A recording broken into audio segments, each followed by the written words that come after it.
Yo, what's up everybody? So I'm making this video for the DJI Osmos Pocket 3 user community that I'm a part of on Facebook. Last week I posted a real estate video that I shot solely on the Pocket 3. You guys showed me a lot of love, had a lot of questions, and a few of you asked for a tutorial, so I'm here to do that now. And if you haven't seen the video, here it is right here. I've had enough of these games. Word on the streets, I make it look easy. I'm flattering, cool, way too easy. Word on the street is I make it look easy. I'm actually smooth, it's far too easy. Word on the streets, I make it look easy. Easy, easy, easy, too easy. Word on the street is I make it look easy. Too easy. So let's get straight to it. A lot of people ask me about my frame rate. So I specifically shot this video in 4K 60 frames a second. I did that because I know it's going to be doing a lot of slow-mo with speed ramps. So if you're looking to do those speed ramps and slow-mo it, I suggest you do it in a minimum of 60 frames per second. You can always go up to 120 to get that super smooth cinematic look, but 60 frames a second will get it done also. I also had a lot of questions about ND filters and lens attachments. But I didn't use any accessories with this video. I pretty much shot this with the Pocket 3 straight out of the box. I do have ND filters, and it's the one that the Pocket 3 came with. I happened to leave them at home. I would have used them, but I didn't have them.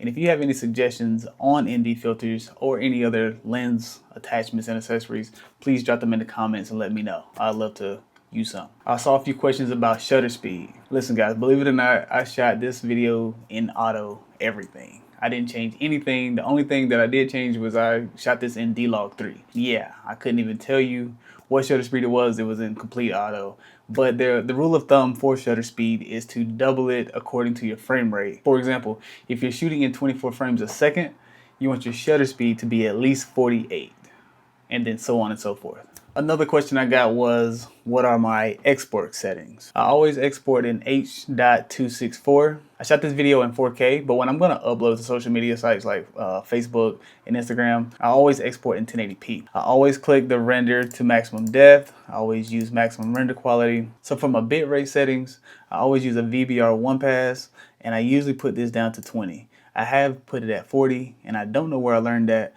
probably off some video on YouTube.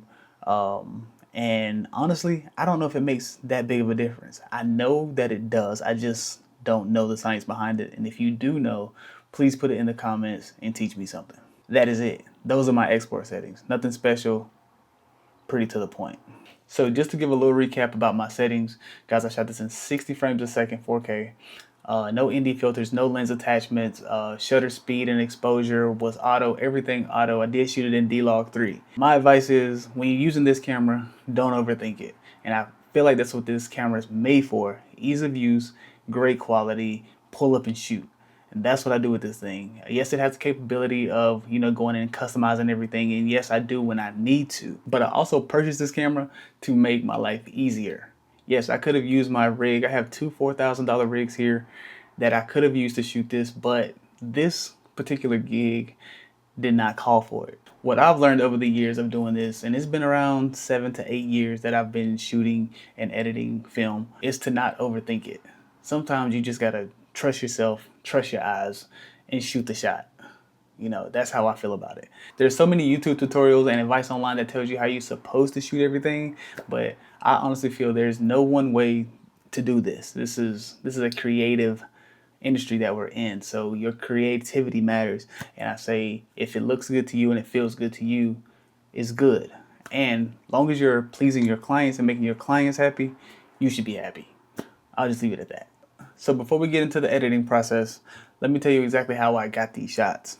So my process is, I'll find the shot that I want, I'll frame it up, double click the screen to turn on active track, and then I get into my ninja walk, elbows tucked, knees bent, walk with intention to get the shot. So if I'm shooting a push-in shot, I'm just gonna take those slow, steady, smooth steps toward the target, and that's it. When you have that active track on, it's gonna do most of the job for you. All you gotta do is be smooth when you walk. Pretty much that simple, and that's how I did it all. And sometimes on my shots, I was walking backwards. Same thing.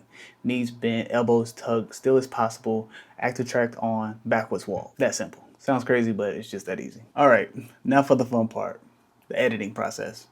So a lot of you want to know how I did the speed ramps. I'm about to show you. And by the way, I did this in After Effects, so this tutorial is going to be an After Effects tutorial. If you want me to do it in a different program like Premiere Pro or maybe a CapCut, let me know and I'll make a video for it. Alright, so now that we're in After Effects, I'm going to go ahead and show you how to do these speed ramps. I'm going to make this as quick and thorough as possible. Hopefully you can follow along. So what you're going to do is find your clips. So I'm going to do 2 clips here just to show you in and out point from one clip to another. So what you're going to do is scrub through your footage. So I have my clip here of the Harvard Garden sign. I'm going to scrub through to see where I start moving. And about right here is cool, right here. All right, so I'm going to split this. It's going to be Shift Command D to split it. And then what I'm going to do is go find the end point to where I stop. So scrub, scrub, scrub. I stop around right in here. Cool. Shift Command D to split it. I'm going to delete the end part and then delete the beginning part. Then I'm going to snap it to the front, snap it to the playhead, which is you're going to hold Shift and drag it, and it's going to snap right there. Boom. So let's go ahead and find it for the next clip. Also, I'm going to use the basketball court clip, and let's just scrub through to where I start moving. It'd be like right in here. Yeah, Shift Command D to split it. Then let's go find the endpoint. Let's just say it's right here. Right here is cool. Shift Command D, split it, delete everything at the end, delete the middle, and then let's just snap it to the end of the Harvard Gardens clip. Hold Shift, drag it, it'll snap. So now what you're gonna do is pre-compose both your clips. So you're gonna right click the first clip, boom, go to pre-compose, and you're gonna use the second option, move all attributes to new composition, and press OK. And do the same for this clip too. Right click, pre-compose, move all attributes, OK. So now, the reason you do this is for organization purposes. You're not going to edit on the pre-composition. What you'll do is click inside here and you have your clip. Your clip is inside the pre-composition. This is where you're going to do all your stabilization and anything else you want to do to the actual clip, right? You want to keep this organized out here. This is where you're going to do your speed ramps outside here. So let's go back in here. Now the first thing we want to do is stabilize. We did a good job with our tracking when we're filmed right here with the active track and getting your steps, but it's never going to be perfect. So let's go ahead and stabilize this more. And what we're going to do is use warp stabilizer. So yeah, we're just going to hit warp stabilize, use that, and let After Effects do its thing. All right, so now that that's done, you can go back out here to your composition, and you're going to do the same for the next clip. Double click into the pre-comp. Here's your clip right here, and we're going to warp stabilize. So now that we have both our clips stabilized, now we need some music to edit to. For this tutorial, I'm just going to use a beat that I made before. Yes, I make beats. Don't laugh at me. It's a pretty cool beat, but whatever. Just look. Here's my music. I already got it loaded up. In After Effects, what you're going to do is press L twice to show the waveform. Boom. And so for this one, let's just play it so we can find a couple spots. So yeah, it's just gonna be that quick. I think I'm just gonna go with this snare. I already got it marked right here. So we're gonna, right there is where we're gonna end the first clip and we're gonna bring in the second clip. So at this snare right here is where this Harvard Garden clip is gonna end, and then where the basketball clip is gonna begin. And then at this second snare, boom, the basketball clip will end. All right, I'll show you how we do that. So what you're gonna do is right click on your first clip and you're gonna go to time. You're gonna go to enable time remapping. Now my time remapping is quick key to key D. That's not the default, that's what I customized mine as. So I don't know what the default is, but mine is D. So just click on enable time remapping and you're gonna get these 2 keyframes right here. See these 2 right here? And what I do is I go ahead and right click again, go to keyframe assist, and I go to easy ease. Mine is quick key to W, but that's custom, that's not the default. So just go up here and click easy ease. Boom, right there. And what you're gonna do is go to this marker right here, hold shift, and it'll snap to it right here.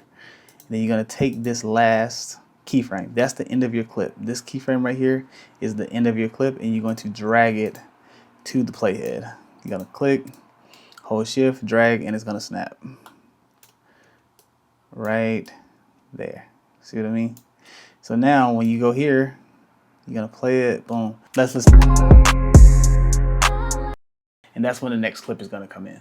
And we can go ahead and drag that over there if you want. Let's go ahead and bring this one to the end. Hold shift, drag it, boom, it'll snap right there. And you'll see. Right, all right, cool. And we're setting it up pretty nice. So let's go ahead and do the same for this clip. We're gonna right click, we're gonna go to time, enable time remap. You're going to grab these two keyframes, right click, keyframe assist, easy ease. And then you're going to take this, then you're going to take this keyframe, the last one, this is the end of the clip, click, hold, drag, hold shift, and snap it to the playhead. Boom. Boom. Looks like crap right now, but just wait, I got you. It's gonna look cool. All right, so what you're gonna do is grab these two keyframes on the first clip, and you're gonna click this graph editor right here. And then here go your two keyframes. Here's the beginning, and here's the end. And all you have to do is click on one, and you have your two knobs here. Let's zoom in a little bit so we can see it a little better. And then this is all you gotta do. You're going to drag this first one, drag it up to almost 12 o'clock. Now you have this little slope. This is how fast your velocity going into your speed ramp, right?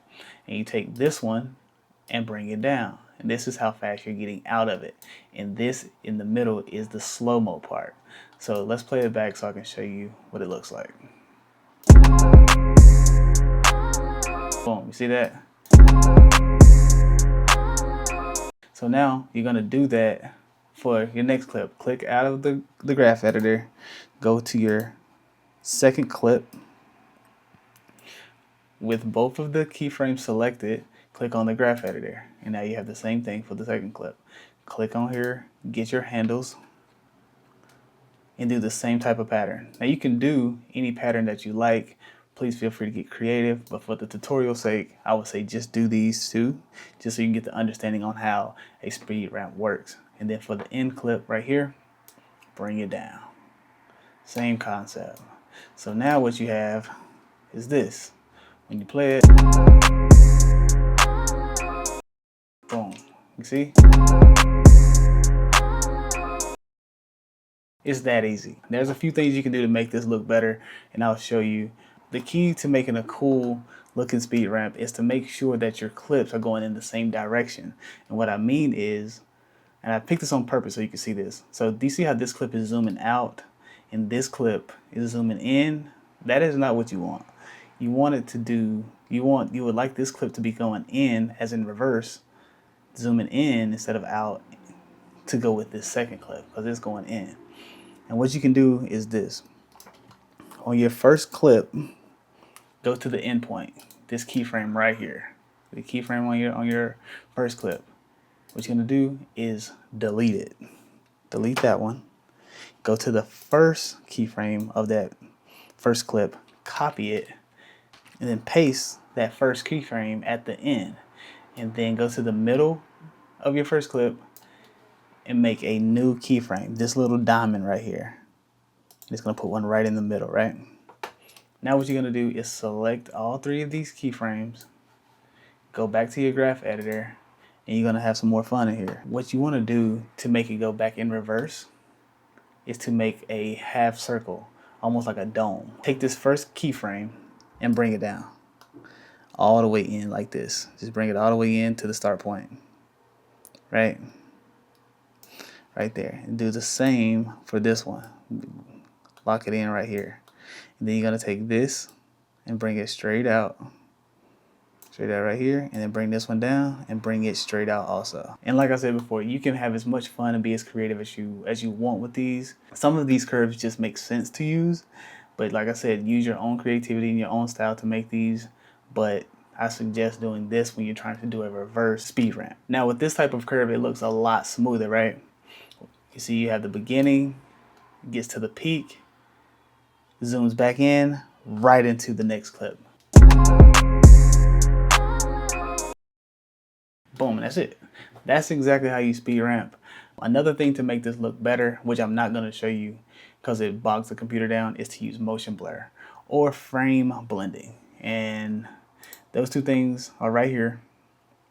Motion blur is this thing right here, and then you got frame blending right here. You just turn it on for all channels. It blends the frame and it gives you a more natural look when the scene switches. So it's kind of essential, but I'm not gonna do it for this because, like I said, it'll take a long time. For your finals, I would say definitely use motion blur. It's gonna be worth it. On this actual final that I gave the client, I did not use motion blur. Wasn't on purpose. I totally spaced it and forgot it, but the client was happy. That goes back to my point, is make the client happy and not to overthink everything. Don't beat yourself up over these things. Like with this video, I forgot to use motion blur. I forgot my ND filters, and I shot it on the Pocket 3. But the client was happy, so I'm happy. You know what I mean? Like I said, don't get stuck in what you're supposed to do, and this is how you do it.